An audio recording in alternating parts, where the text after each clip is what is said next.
Suppression force in Haiti has stated that it will remain committed to improving the country's security as the year 2026 begins. The force issued a new year message explaining its work, its progress, and the steps it has taken since receiving an expanded mandate. The message focused on the achievements recorded after the United Nations strengthened the mission in 2025. The GSF said its increased responsibility followed the adoption of the UN Security Council Resolution 2793 on September 30, 2025. This resolution authorized the transition of the multinational security support mission into a strong force. The expanded mandate allowed the GSF to conduct intelligence-led operations and take targeted action against armed gangs across different parts in Haiti. Under the new mandate, the force is expected to neutralize threats posed by organized gangs. The GFS stated that these operations include action meant to isolate criminals group from the population. The mandate also directs the force to remove the support networks that gangs depend on. The GSF explained that the new responsibility also includes securing infrastructure, keeping major routes open, and deterring gang activity in places that remain sensitive. The mission reported that its personnel have been working closely with the Haitian National Police. It added that members of the force armed in Haiti have also been part of these joint efforts. According to the GFS, the combined operation have resulted into a notable security milestone. These include the arrest of gang members, the recovery of weapons, and the retaking of areas that were controlled by criminal gangs. The force noted that sustained anti-gang operations have taken place both during the day and at night. The GSF stated that these patrols have been deployed inside Port-au-Prince and in areas beyond the city. The mission explained that this continuous presence has contributed to the reopening of major roads and transit routes. Many of these routes have been blocked, unsafe, or inaccessible due to gang activity before the operation began. The GSF say that its troops have continued to secure important national infrastructure. These include the main airport used for travel and supply movements, as well as ports that support transport operations.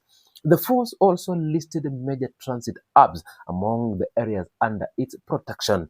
Communication installation were included as well, with the GSF stating that troops have been deployed to ensure that these facilities continued functioning without interruption.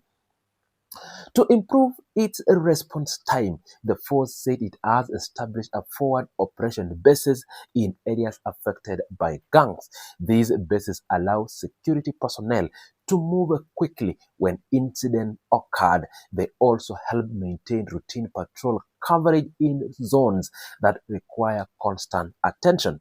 The GFS stated that these bases made it possible to keep security efforts closer to communities that have experienced attempts by gangs to regain control.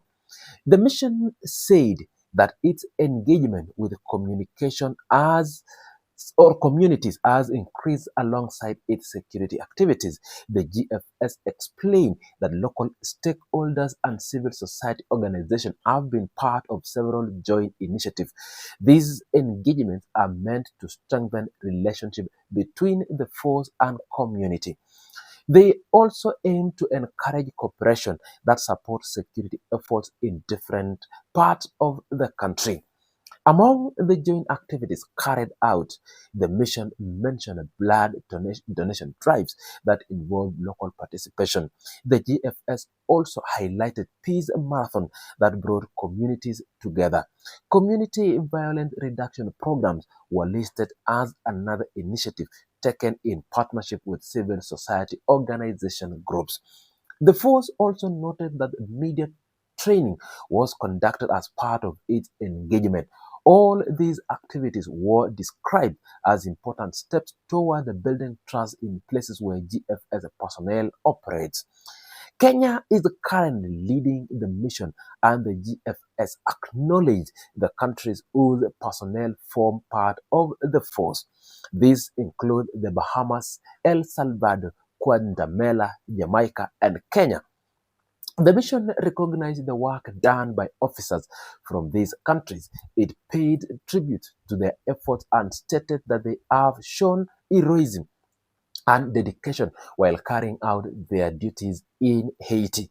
The mission also confirmed its commitment to following the UN human rights due diligence policy. It stated that the force maintained strict standards related to the conduct of personnel. The GFS emphasized that it has zero tolerance for misconduct or human rights violation. The mission said the adhere to the policy remain essential throughout all its operation. The GFS welcomes several developments that have supported its activity. One of these was the appointment of a special representative assigned to the mission. The force said that this appointment strengthens coordination and helps maintain support for its responsibility. Another development welcomed by the GFS was the Force Generation Conference held in New York. The mission stated that the conference confirmed continued international support for Haiti's effort to restore stability. As the year 2025 ended, the GFS acknowledged the role played by Haitians' leadership in supporting the mission.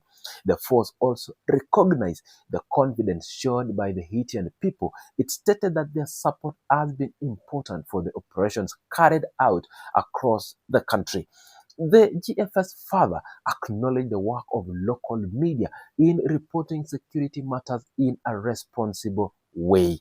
Looking ahead to 2026, the force said it will stay focused on dismantling gangs and restoring security in areas affected by criminal activities. The EFS stated that it intends to continue securing roads, protecting infrastructure, and strengthening patrols. In it added that its work will remain directed towards creating a stable environment in cooperation with the national security institution and international partners.